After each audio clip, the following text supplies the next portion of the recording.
God's People. Selamat datang kembali di Ibadah Student Fellowship Universitas Pelita Harapan, Jumat 5 November 2021. Mengucap syukur kepada Tuhan kalau kita semua masih diberikan kesehatan untuk dapat bersama-sama berkumpul, beribadah, memuji dan memuliakan nama Tuhan.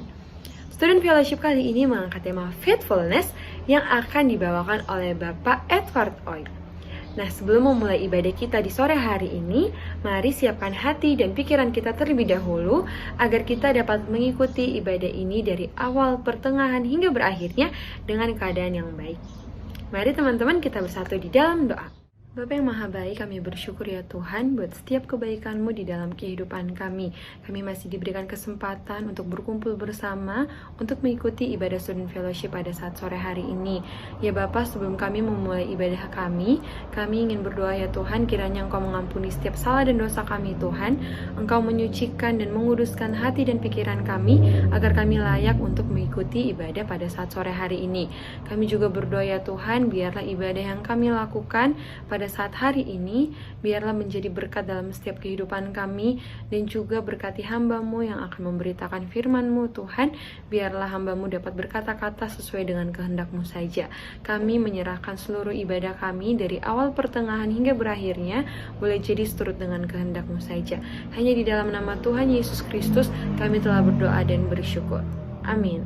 Selamat beribadah God's People. Tuhan Yesus memberkati.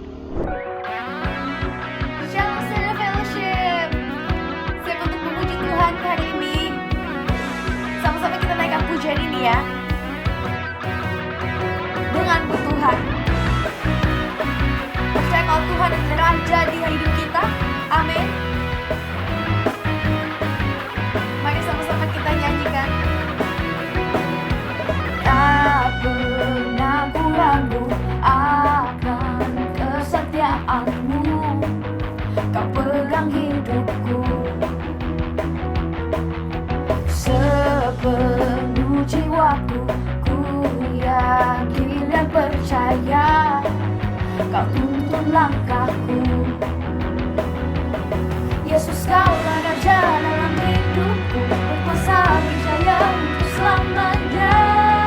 Hanya Kau Tuhan, sumber kekuatan, kuasa-Mu tercurah bagiku senantiasa.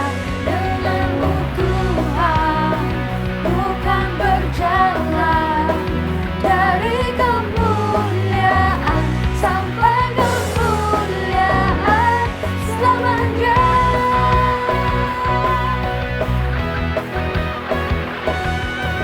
Tak pernah ku ragu akan kesetiaan-Mu, Kau pegang hidupku sepenuh jiwaku, ku yakin dan percaya Kau tuntun langkahku. Yesus, Kaulah raja dalam hidupku, berkuasa berjaya untuk selamanya. Hanya Kau Tuhan, sumber kekuatan, kuasa-Mu tercurah bagiku senantiasa. Denganmu Tuhan, bukan berjalan dari kemuliaan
Berapa terima kasih Bapa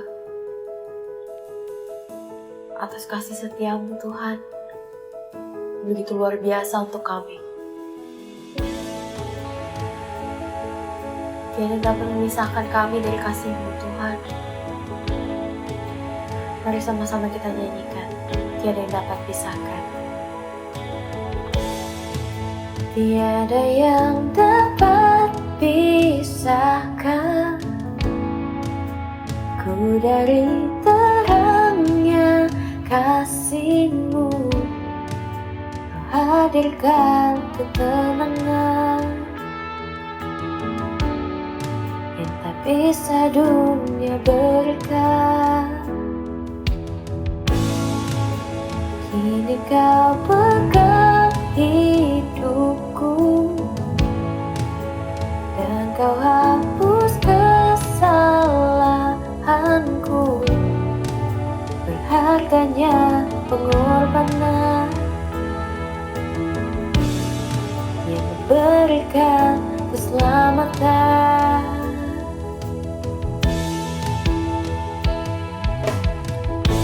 Kau hadir di setiap langkahku. Ku aman di dalam hadirat-Mu.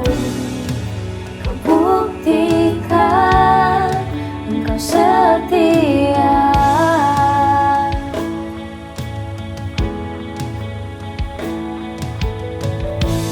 Kan ku angkat tinggi tanganku dan aku berserah kepadamu. Selamanya Engkau setia.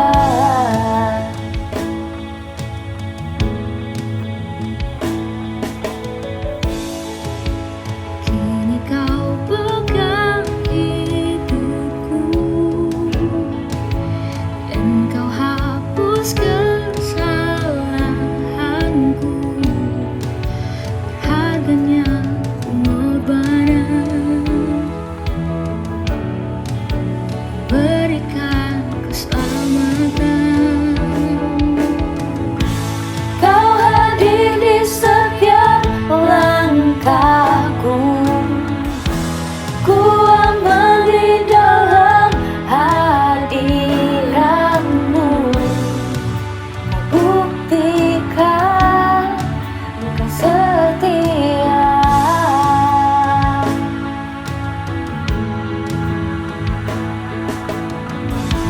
Kan ku angkat tinggi tanganku, hendak ku berserah kepadamu. Selamanya Engkau setia.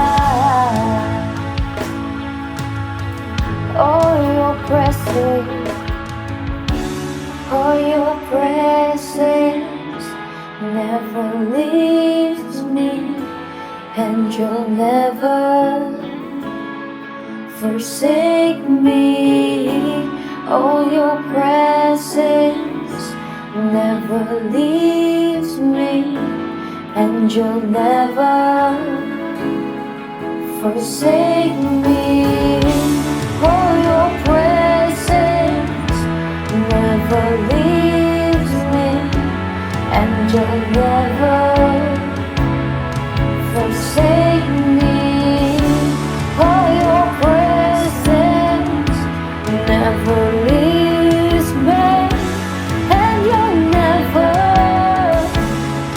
forsake me.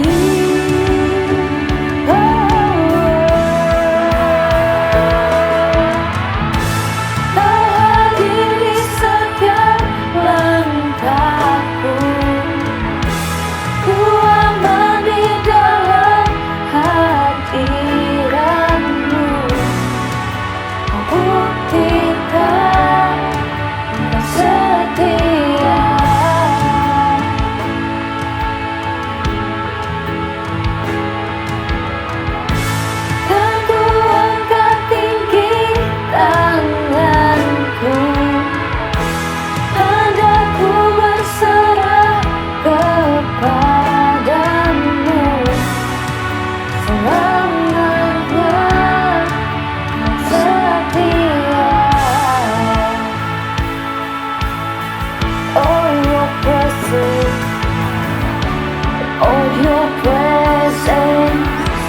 never leave me, and you'll never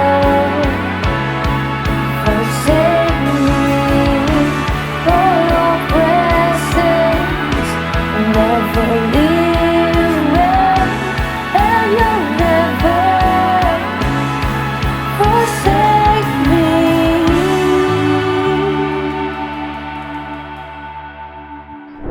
Selamat siang, saudara sekalian. Hari ini sebelum kita sama-sama merenungkan firman Tuhan, saya ingin mengajak kita berdoa sekali lagi, memohon belas kasihan Tuhan, biarlah Tuhan yang boleh memberikan pada kita hikmat dan pengertiannya. Mari kita tunduk kepala kita berdoa. Bapa di surga, kami mengucap syukur untuk belas kasihan-Mu.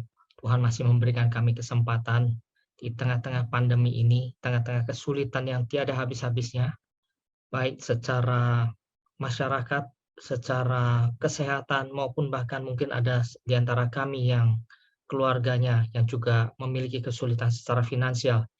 Tuhan, kami berdoa memohon belas kasihan-Mu, biarlah Tuhan yang boleh menghibur kami dengan firman-Mu, boleh menguatkan iman kami, sehingga kami boleh tahu apa yang Tuhan sedang kerjakan dan kepada siapa kami boleh beriman. Berkati kami ya Tuhan, kiranya Tuhan boleh menolong kami. Di dalam nama Tuhan Yesus kami mengucap syukur dan kami berdoa. Amin. Hari ini kita akan membahas satu tema, yaitu berkenaan dengan faithfulness atau kesetiaan Allah.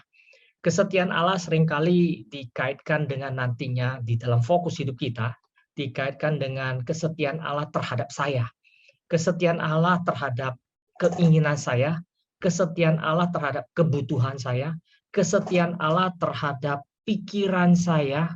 Misalnya kita punya pemikiran, cita-cita ke depan, kita punya rancangan, kita punya kehendak, kita punya rencana, kemudian kita menguji kesetiaan Tuhan dengan hal-hal seperti itu. Atau kita jatuh cinta kepada seseorang, kemudian kita mendoakan hal itu, dan kita nantinya menguji kesetiaan Tuhan dengan apakah Allah memberikan aku si dia itu. Atau bahkan dalam kehidupan kita sehari-hari, kita melihat bagaimana Tuhan nantinya, saya itu manusia, saya punya kebutuhan, saya punya keinginan, saya punya tuntutan di dalam kehidupan saya, supaya saya boleh hidup dengan nyaman, dengan enak, dengan banyak hal yang saya inginkan gitu sebagai manusia. Dan di situ nanti kesetiaan Tuhan juga diuji, atau nantinya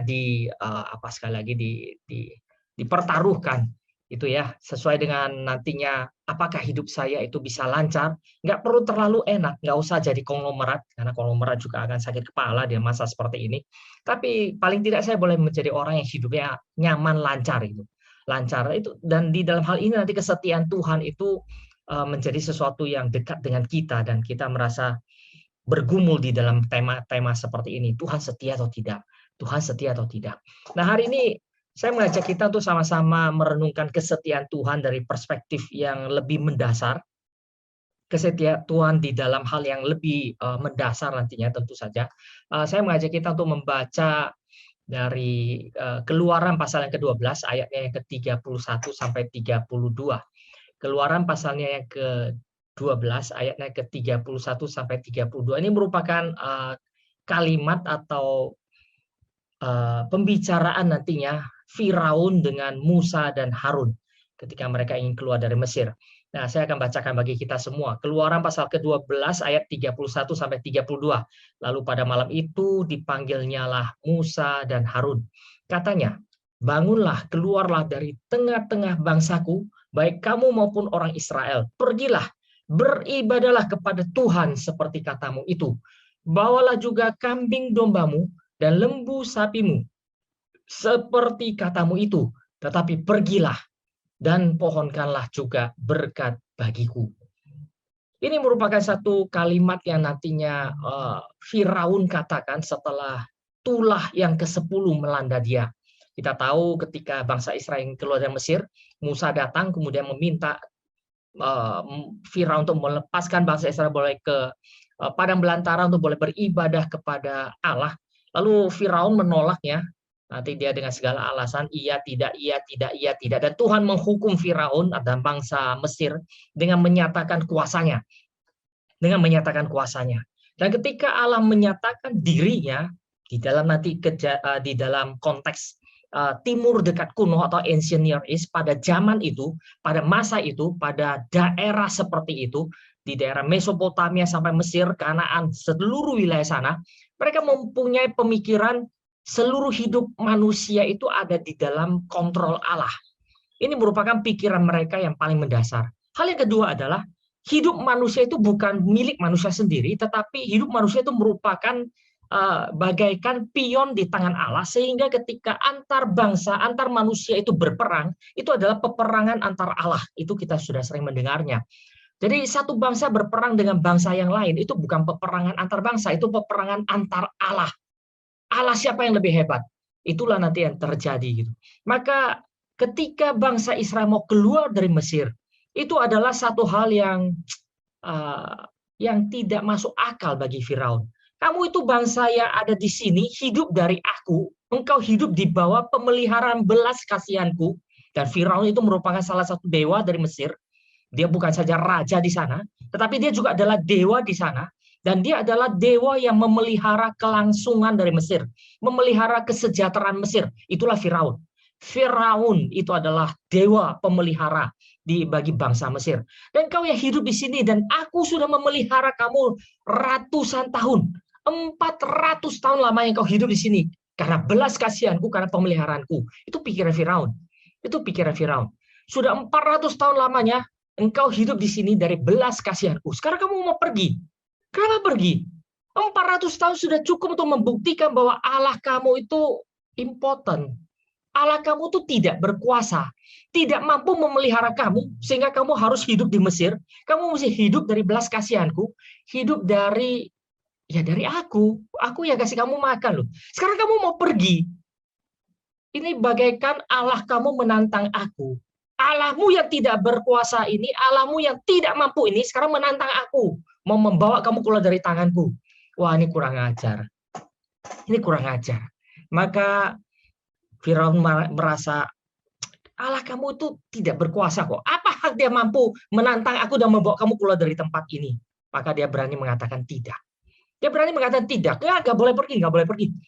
Lalu kemudian Tuhan keluarkan tulah pertama, air menjadi darah. Kenapa air? Karena di dalam pemikiran nantinya dunia kuno, segala sesuatu dimulai dari air.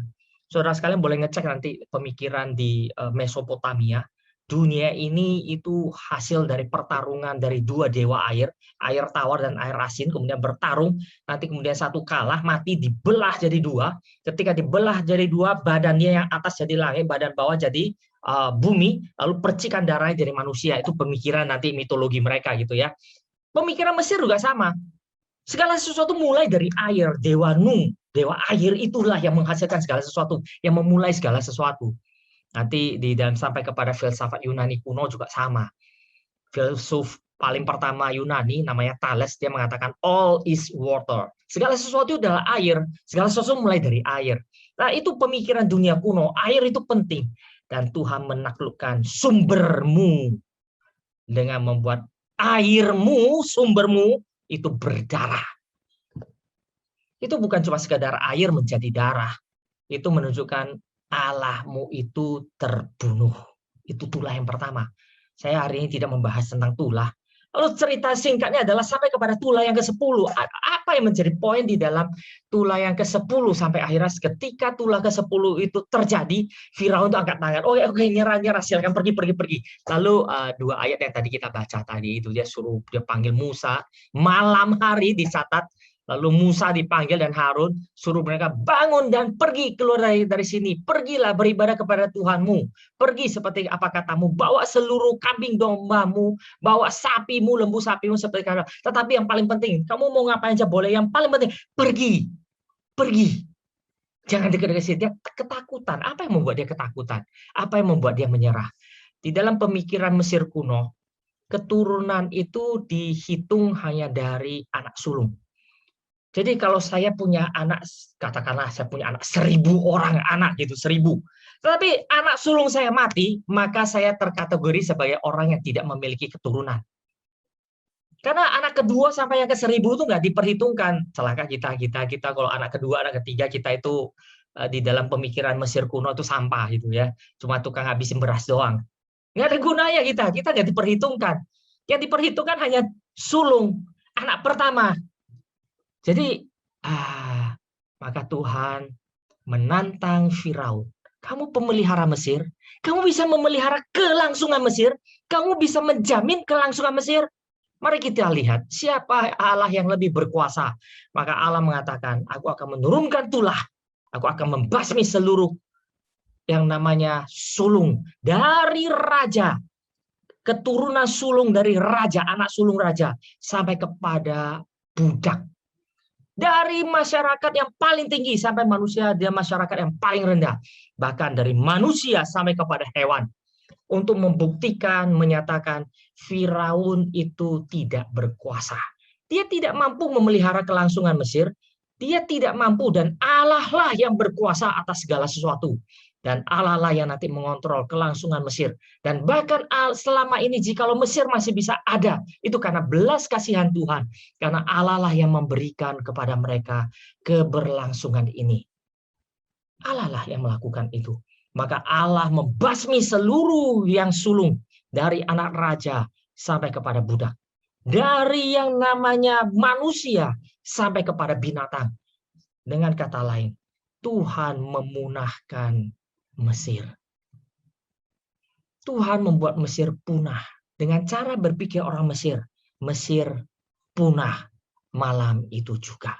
Dan Firaun sadar, dia tidak berkuasa melawan Allah ini. Dia tidak berkuasa karena Tuhan sudah mematikan seluruh Mesir. Tuhan sudah membunuh seluruh Mesir. Tuhan sudah memutuskan mata rantai kehidupan Mesir. Mesir tidak ada lagi masa depan. Mesir tidak ada lagi. Dan kalau kita membaca nanti di dalam Keluaran pasalnya yang ke-14. Keluaran pasal yang ke-14 ayatnya yang ke-13. Keluaran pasal yang ke-14 ayatnya yang ke-13. Musa mengatakan begini, ketika bangsa Israel setelah keluar dari Mesir, lalu di depan mereka ada Laut Merah, dan Firaun kemudian pada akhirnya dia berubah pikiran dan dia mengejar dengan tentaranya, maka orang Israel terjepit antara Laut Merah dengan tentara di belakang. Lalu mereka ketakutan, dan Tuhan berkata melalui Musa dengan kalimat ini, tetapi berkatalah Musa kepada bangsa itu, jangan takut. Dikatakan, jangan takut. Jangan takut. Berdirilah tetap. Atau berdirilah teguh dan lihatlah keselamatan dari Tuhan yang akan diberikan pada hari ini kepadamu. Sebab orang Mesir yang kamu lihat hari ini tidak akan kamu lihat lagi untuk selama-lamanya. Apakah bangsa Israel tidak pernah bertemu bangsa Mesir lagi? Oh, sering. Nanti setelah itu bangsa Israel masuk Kanaan, raja-raja mereka masih sempat berperang dengan kerajaan Mesir dan segala macam gitu ya. Mereka pernah lihat kok, mereka akan lihat lagi. Tapi yang dimaksud dengan Mesir yang kamu lihat hari ini tidak akan kamu lihat lagi selama-lamanya, maksudnya apa? Kerajaan Mesir setelah hari itu 100 tahun kemudian Mesir punah dan benar-benar punah. Dihapuskan dari sejarah umat manusia. 700 itu kira-kira tahun 1300-an sampai 1500-an sebelum Masehi, ketika Tuhan mengatakan kalimat itu melalui Musa ketika mereka keluar dari Mesir. Dan kira-kira tahun 1100-an seluruh kerajaan Mesir kolaps di dalam pemberontakan dan kekacauan yang ada. Kerajaan Mesir kolaps. Sampai pada tahun 700-an sebelum Masehi kemudian kerajaan Mesir bangkit kembali, muncul lagi kerajaan Mesir yang besar. Muncul lagi Firaun.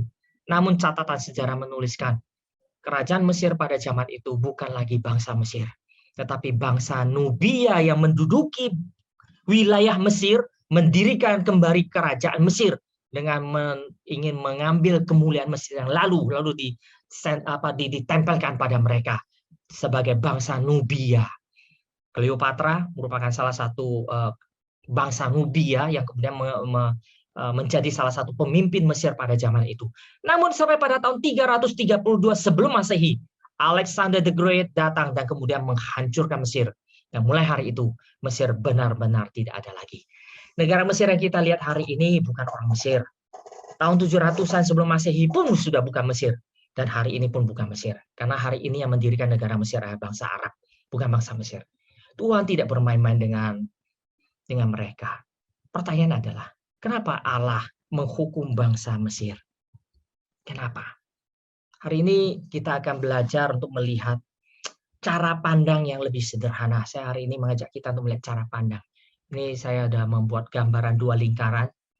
Ada satu lingkaran di atas, satu lingkaran di bawah. Ini lingkaran di atas menggambarkan Sang Pencipta. Saya tidak mengatakan itu sebagai satu dunia, satu surga, bukan tempat gitu ya. Itu hanya menggambarkan Pencipta. Kemudian lingkaran di bawah itu adalah ciptaan. Dan pencipta dengan ciptaan itu berbeda.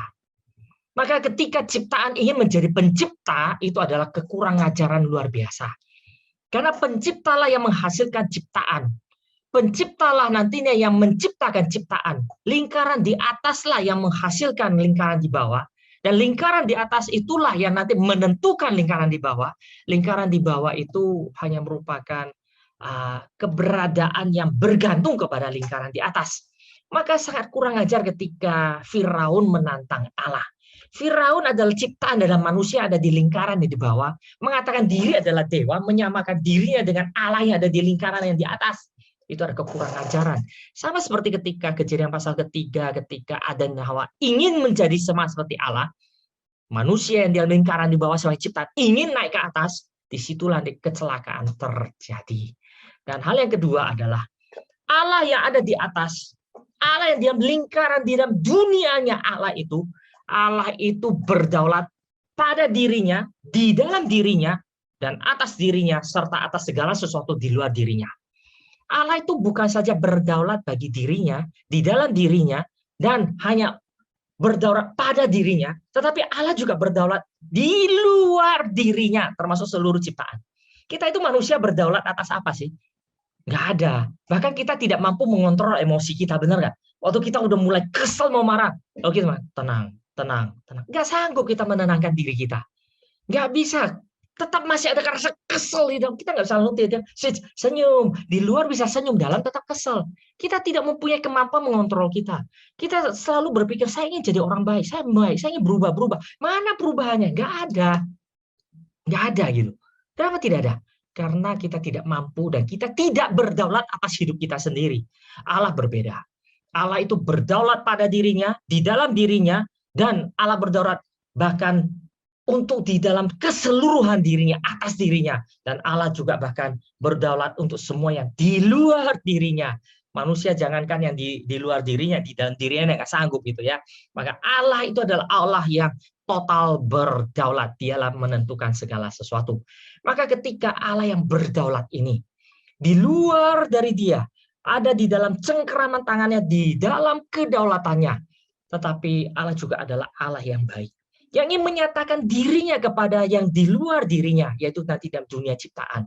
Dikatakan Allah nanti menyatakan dirinya, Allah mewahyukan dirinya. Kenapa? Supaya manusia boleh belajar menjadi baik. Supaya manusia boleh menjadi baik. Karena di luar daripada diri Allah, tidak ada yang baik. Tuhan Yesus mengatakan kepada pemuda kaya raya, kau panggil aku guru yang baik? Gak ada yang baik selain Allah. Gak ada yang baik. Maka ketika manusia ingin menjadi baik, manusia harus mencari Allah. Manusia harus kembali kepada Allah. Manusia harus bisa berelasi dengan Allah. Manusia butuh Allah. Karena tanpa itu, tanpa Allah, tanpa standar itu, kebaikan itu menjadi sesuatu yang bersifat ilusi. Ilusi. Dan Allah itu bukan saja baik, Allah itu juga adalah yang benar. Kita ingin menjadi orang yang benar. Kita boleh menjadi orang yang baik bagi banyak orang. Tapi belum tentu yang kita lakukan itu benar. Bagaimana menjadi baik dan benar? Maka Allah menyatakan dirinya melalui firman-Nya, melalui pimpinannya, melalui belas kasihan-Nya, melalui banyak hal sehingga manusia di dunia ini boleh menjadi manusia yang baik dan benar. Allah menyatakan dirinya dan Allah di dalam kedaulatannya dia memelihara dunia ini, memelihara kita. Di dalam pemeliharaan Allah dia menjamin kebaikannya boleh sampai kepada kita. Dia menjamin. Demikian juga lah ketika kita membaca kisah bangsa Israel tadi. Kenapa Allah menghukum Firaun? Karena Allah pernah berjanji di dalam Abraham. Allah akan memelihara keturunan Abraham.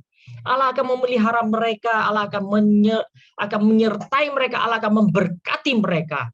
Maka semua orang yang berada di depan bangsa Israel, menghalangi bangsa Israel, yang menjadi halangan, penghalang bagi Israel untuk menjalankan kehendak Allah, menyatakan kehendak Allah dalam hidup mereka, Allah akan tumpas habis dan Allah tidak bermain-main dengan itu. Inilah nantinya yang disebut dengan pemeliharaan Allah atas umatnya. Hari ini ketika kita menjadi umat Allah, apa yang kita khawatirkan? Kita seringkali mengkhawatirkan banyak hal itu ya, banyak hal kita khawatirkan. Kita khawatir nggak dapat pacar, kita khawatir pacar kita jelek, kita khawatir nanti pasangan kita mengkhianati kita khawatir ke depannya kita hidup susah, kita khawatir nanti nggak dapat makan, kita khawatir dunia ini kacau, kita khawatir peperang, kita khawatir segala sesuatu. Tapi mestinya kita harus khawatir. Yang harus kita khawatir adalah di dalam kedaulatan Allah, nanti Allah tidak lagi berfirman, kemudian Allah tidak lagi memelihara. Karena itulah yang paling penting di dalam hidup seorang manusia. Jikalau Allah masih memelihara, apa yang kita takutin? Rasul Paulus berteriak di dalam Roma, di dalam surat kepada jemaat di Roma, dia mengatakan, jikalau Allah ada di sisiku, siapa yang dapat melawan aku? Jikalau Allah ada di sisiku, apa yang aku takutin?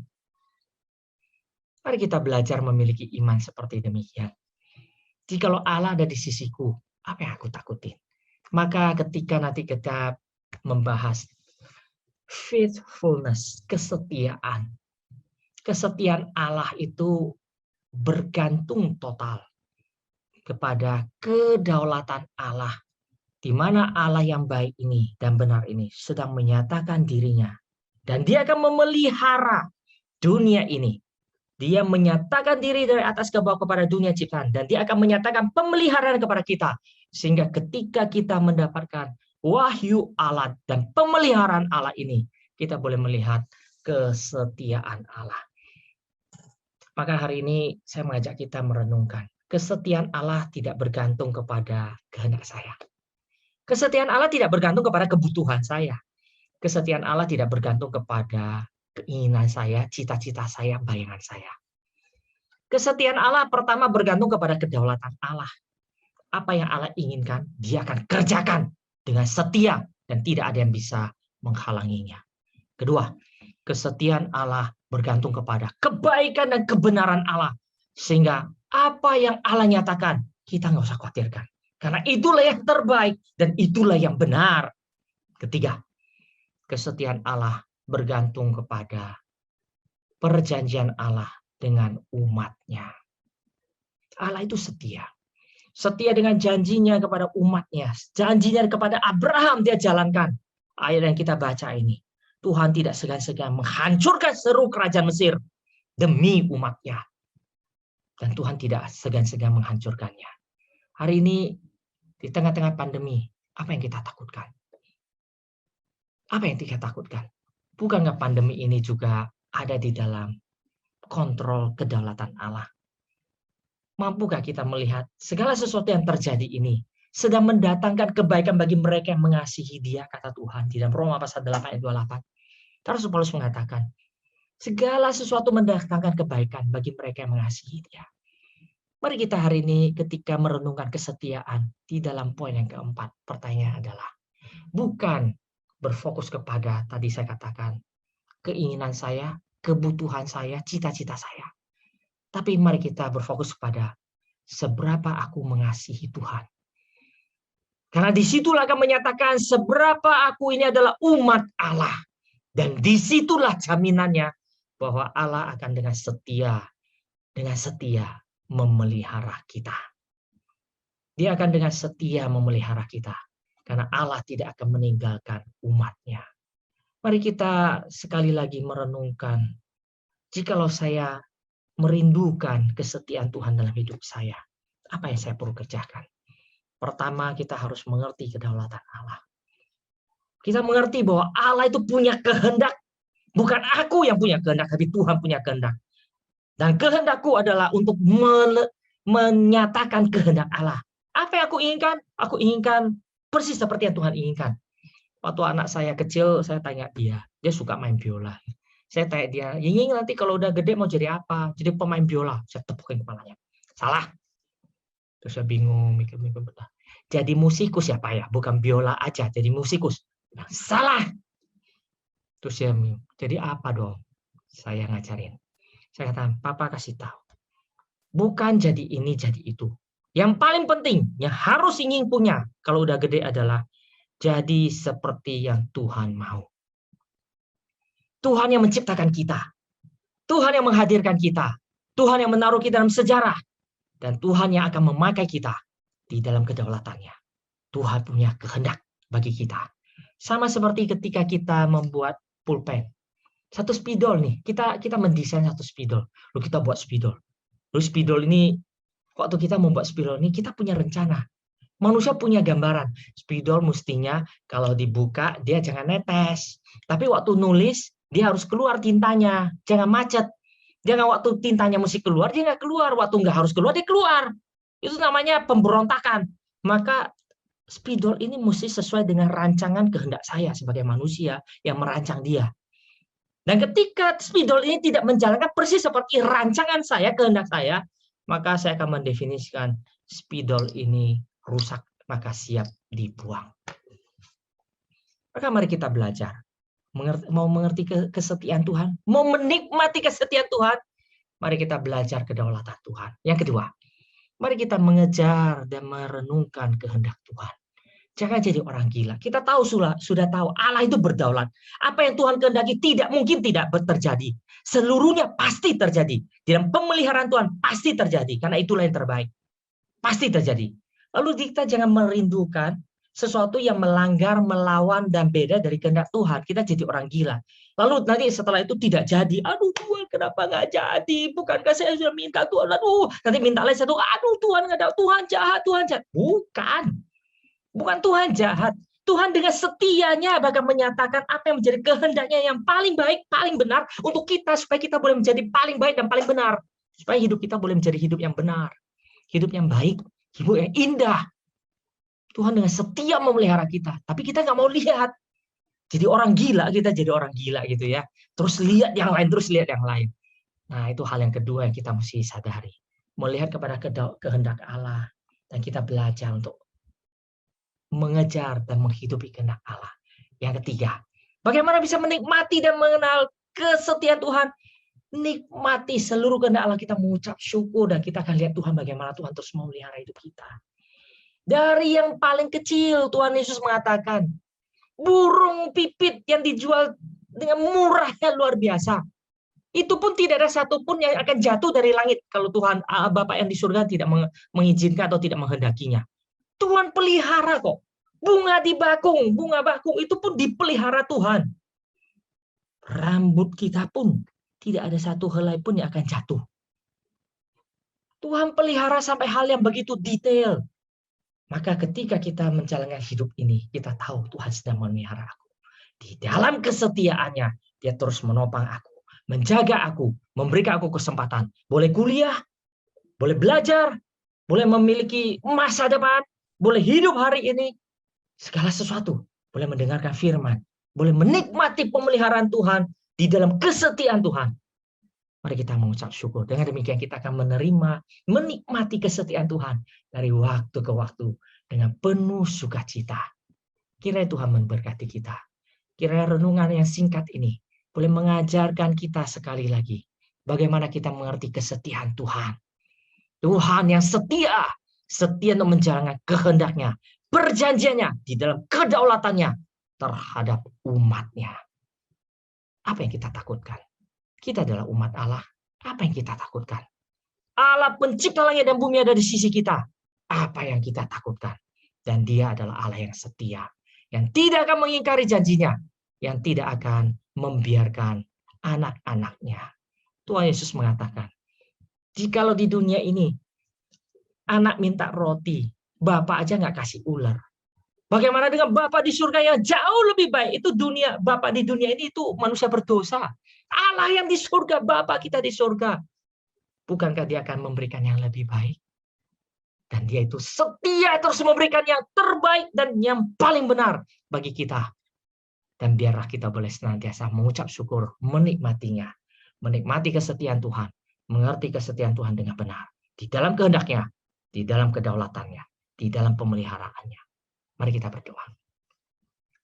Kami mengucap syukur ya Tuhan, Engkau adalah Allah yang setia, yang senantiasa memelihara kami. Di dalam kedaulatanmu, kami boleh dengan penuh ketenangan melihat bahwa Engkau yang akan terus memelihara kami. Karena Engkau adalah Allah yang maha kuasa, maka kami tidak ada yang perlu kami khawatirkan dan ragukan. Kau adalah Allah yang dengan kesetiaan bahkan memelihara kami di dalam kebenaran-Mu dan kebaikan-Mu. Maka kami tidak perlu khawatir. Kami sadar hal itu ya Tuhan. Karena kami tahu apa yang Kau peliharakan. Di dalam kesetiaan-Mu, Kau akan membawa kami kepada kebaikan, kepada sesuatu yang benar. Tuhan tolong kami, biar hari ini kami boleh belajar mengerti kesetiaan Tuhan dalam hidup kami dari waktu ke waktu. Dan kami boleh bertumbuh di dalamnya. Terima kasih Tuhan, berkatilah kami. Berbelas kasihanlah kepada kami. Bangkitkan kami, pertumbuhkan kami di dalam belas kasihan Tuhan. Di dalam nama Tuhan Yesus, kami mengucap syukur dan kami berdoa. Amin. Terima kasih saudara sekalian, kiranya Tuhan boleh memberkati kita semua.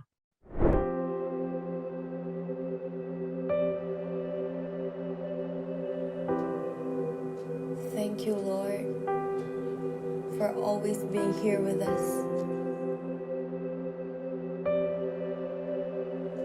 Walking through our lives every day with us. And if we can want to do it again and again, Lord, we want to be by your side. And want to be faithful to you, Lord. Mari kita nyanyikan ini bersama-sama. Walking around. Walking around this wall, I thought by now they'd fall, but you have never failed me yet.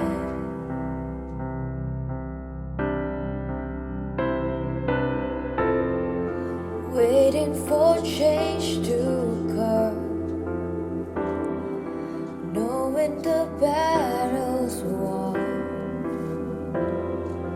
for you have never failed me yet.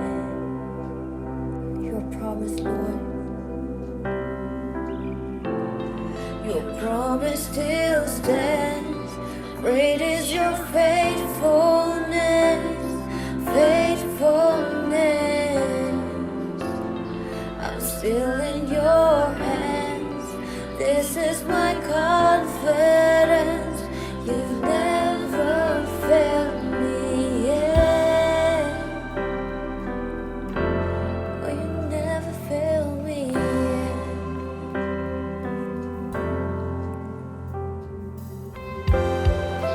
I know the night won't last. Your word will come to pass. My heart will sing your praise again.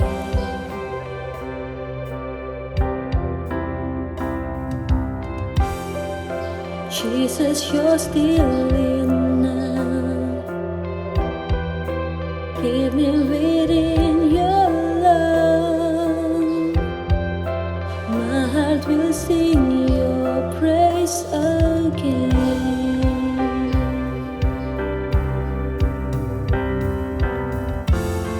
Your promise still stands. Great is your faithfulness, faithfulness. I'm still in your hands. This is my confidence.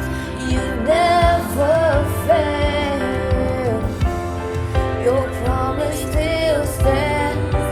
Great is your faithfulness, faithfulness. I'm still in your hands. This is my confidence. You never failed me yet.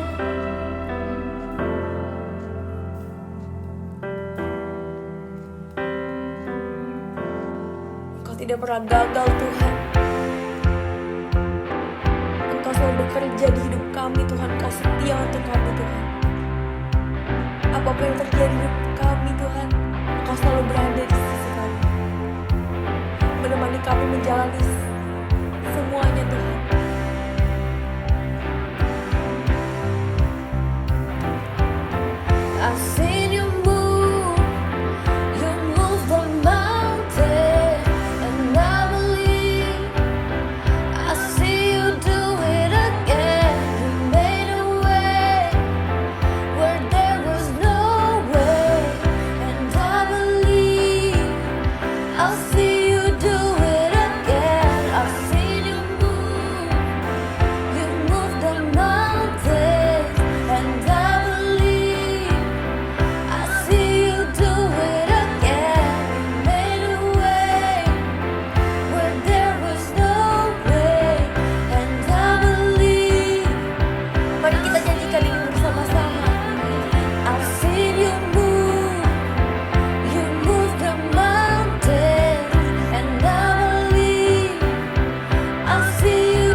promise still stands.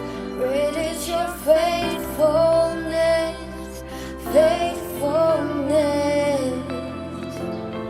I'm still in your hands. This is my confidence. You never fail. Your promise still stands. Great is your faithfulness, faithfulness. I'm still in your hands. This is my confidence. You never fail me yet.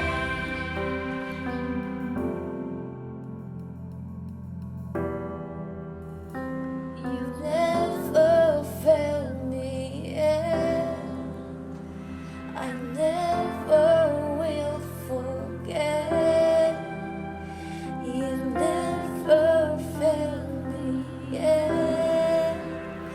I never will forget.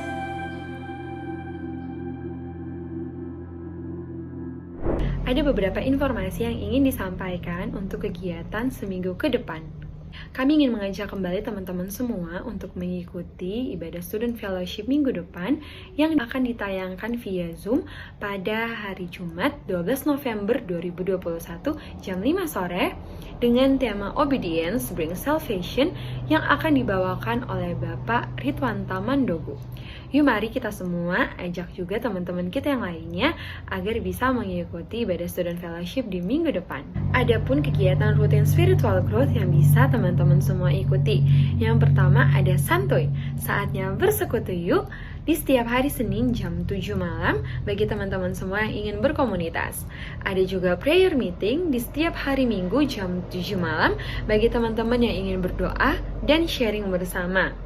Untuk mengetahui setiap update mengenai prayer meeting, santuy, dan kegiatan lainnya secara lebih lanjut, teman-teman bisa langsung aja cek dan follow Instagram kita di @sg_uph dan @santuy_uph.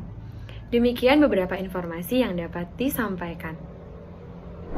Terima kasih kepada teman-teman semua yang telah mengikuti ibadah Student Fellowship hari ini.